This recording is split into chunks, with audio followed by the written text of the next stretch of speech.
Laïcité, autorité, ce sont les deux volets du plan de la ministre de l'Éducation, avec d'abord un plan de formation des enseignants. À la rentrée de septembre, un premier millier de formateurs devraient aider les professeurs à aborder en classe les questions liées à la laïcité. Car les élèves du CE1 à la terminale devront suivre un nouveau parcours citoyen. Un parcours qui se nourrira donc du futur enseignement moral et civique, qui sera enfin sanctuarisé à tous les âges et qui...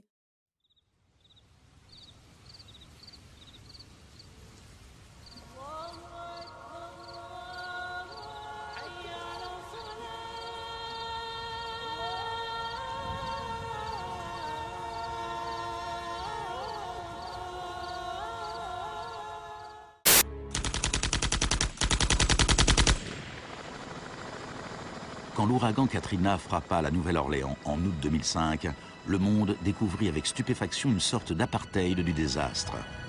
Les habitants les plus fortunés quittèrent la ville, tandis que des dizaines de milliers de gens vulnérables restaient coincés sans recevoir quasiment aucun secours de l'État. Milton Friedman died in 2006. His very last piece of public policy recommendation was an op-ed he wrote for the Wall Street Journal 3 months after Katrina. He said, most New Orleans schools are in ruins, as are the homes of children who have attended them. The children are now scattered all over the country. This is a tragedy. It is also an opportunity to radically reform the education system. He was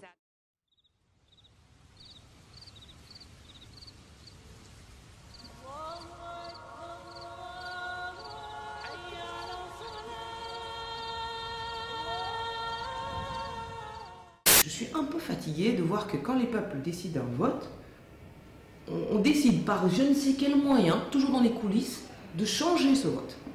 C'est-à-dire que les gens ont dit non à la Constitution de 2005, mais elle est revenue par la fenêtre.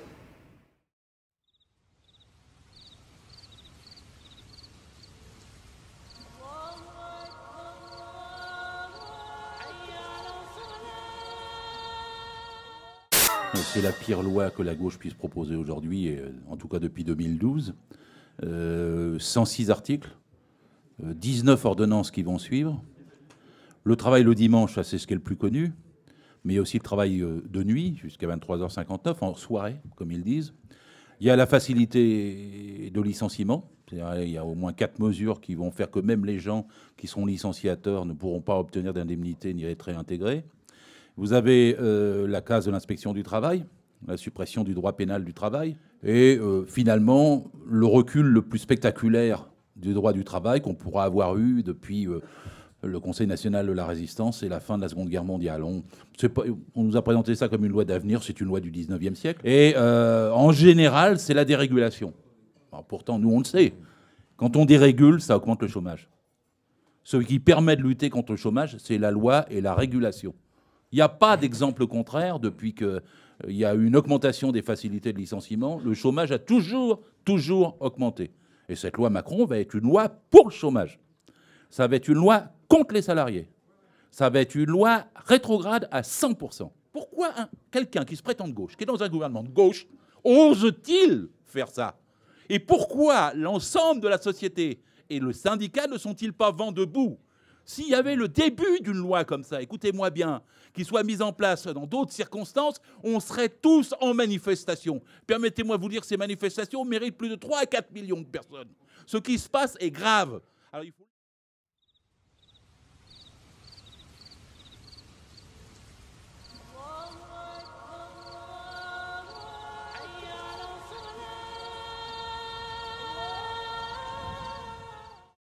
Le 49-3 est une brutalité, le 49-3 est un déni de démocratie, le 49-3 est une manière de freiner ou d'empêcher le débat parlementaire, mais il va se poursuivre, ce débat parlementaire, d'une manière ou d'une autre.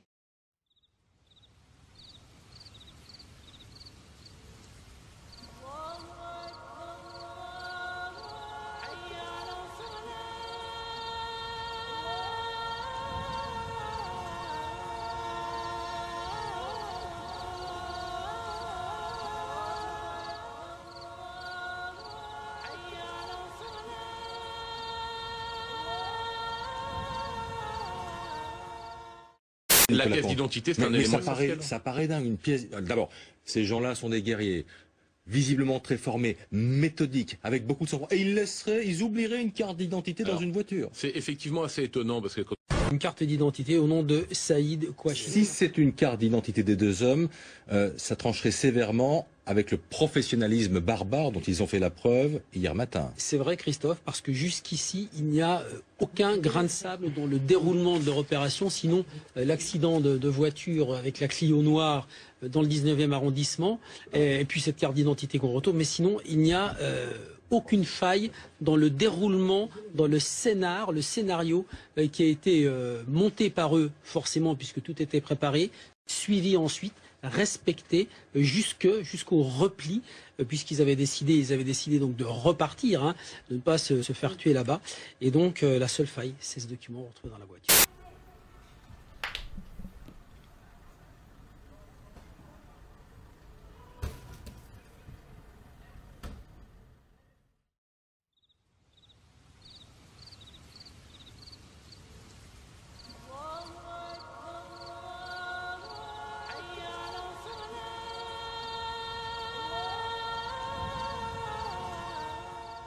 Donc tu es revenu en France il n'y a pas très longtemps. Si, il y a longtemps, ça veut dire les services secrets. T'inquiète pas, je les connais, je sais très bien comment j'ai pu bien faire les choses. D'accord. Et là, vous êtes que tous les deux, toi et ton frère. Là, ça, c'est pas ton problème. Et il y a des gens qui sont derrière vous quand même ou pas? Ça, ce n'est pas ton problème.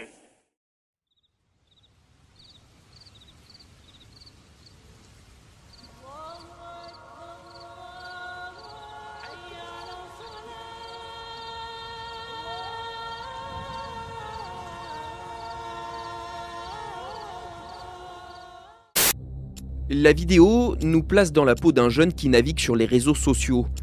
Sous sa souris, les pages d'apologie au djihad défilent. Un inconnu envoie alors un message. Il propose de répondre à toutes les questions sur la Syrie et l'Irak et de mettre en contact avec des combattants. En quelques secondes, le parcours type d'une radicalisation sur Internet est retracé. La vidéo s'applique alors à démonter un par un les principaux arguments des recruteurs.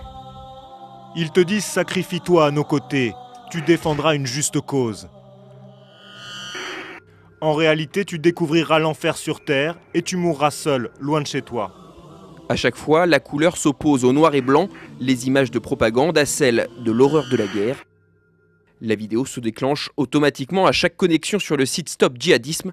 Sur cette plateforme lancée par le ministère de l'Intérieur, des conseils pour aider les familles à repérer les premiers signes d'une radicalisation et un numéro vert à appeler en cas de doute.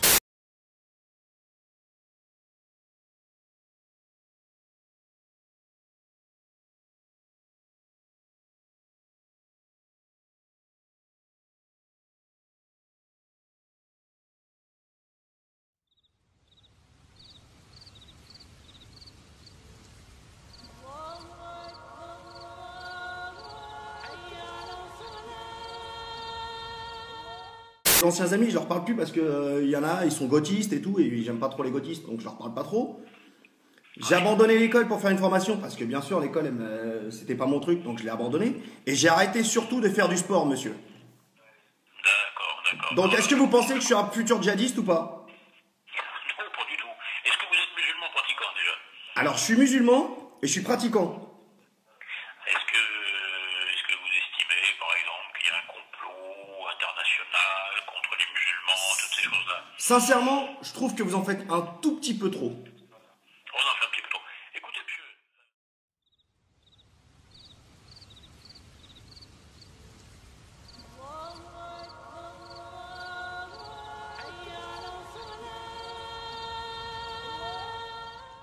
Le 8 janvier dernier, au lendemain de la tuerie de Charlie Hebdo, des élèves de CE2 discutent du drame avec leur instituteur.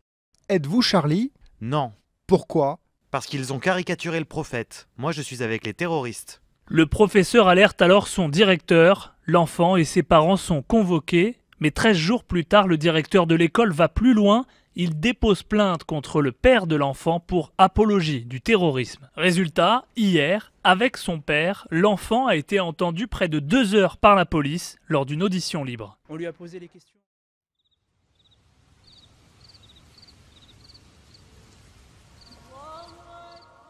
Ça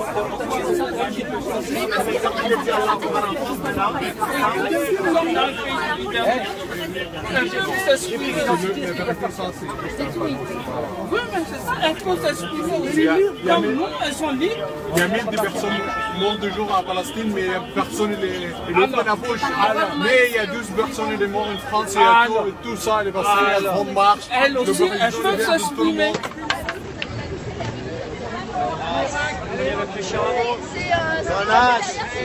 Connasse. Connasse. Voilà, canalisez bien sur l'arrière. En avant, s'il vous plaît, s'il vous plaît.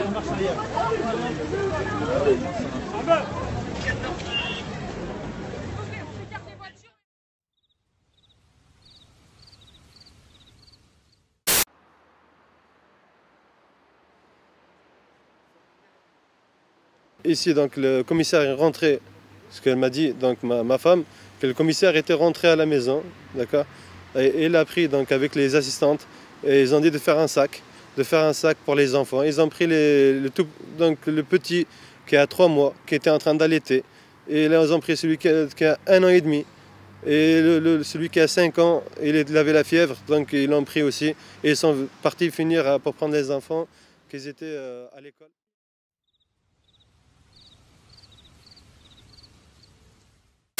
La chancelière et moi-même, nous considérons qu'il y a un risque de guerre aux portes de l'Europe et qu'il peut y avoir, et il y a déjà, je pense que c'est une des dernières chances. Et c'est pourquoi nous avons pris cette initiative. Parce que si nous ne parvenons pas à trouver, non pas un compromis, mais un accord durable de paix, eh bien, nous connaissons parfaitement le scénario. Il a un nom, il s'appelle la guerre.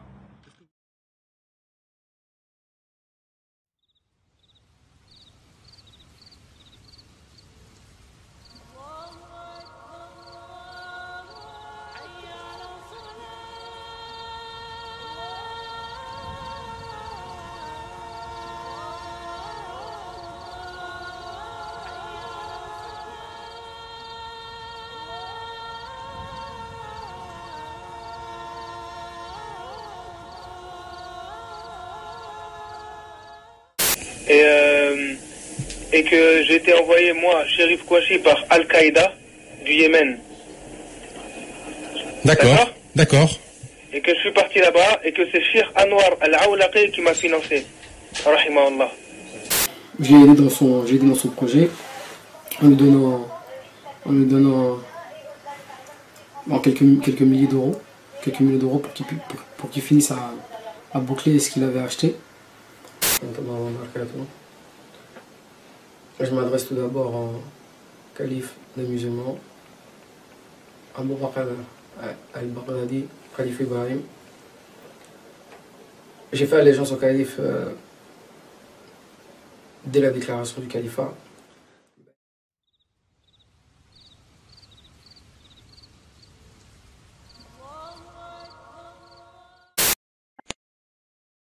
We also have a history of kind of moving in and out of Pakistan.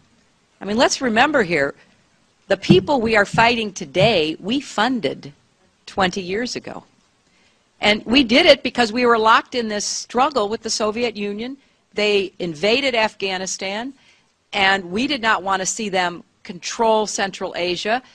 And we went to work. And it was President Reagan, in partnership with the Congress, led by Democrats, who said, you know what, sounds like a pretty good idea. Let's deal with the ISI and the Pakistani military, and let's go recruit these mujahideen. And let's get some to come from Saudi Arabia and other places, importing their Wahhabi brand of Islam so that we can go beat the Soviet Union.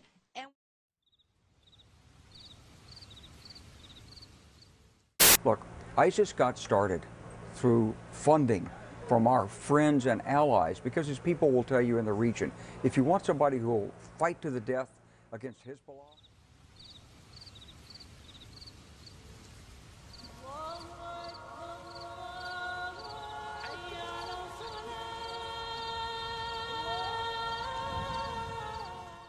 I'll talk to you about the database in 2 parts. First, the world of suicide terrorism around the world from 1980 to 2003. Think about that as suicide terrorism before the Iraq War, and then from 2004 on. Think about that as the world of suicide terrorism after the Iraq War. Well, from 1980 to 2003, there were 343 completed suicide terrorist attacks defined in the classic sense you would expect when I use that term of an individual killing himself, or herself on a mission to kill others.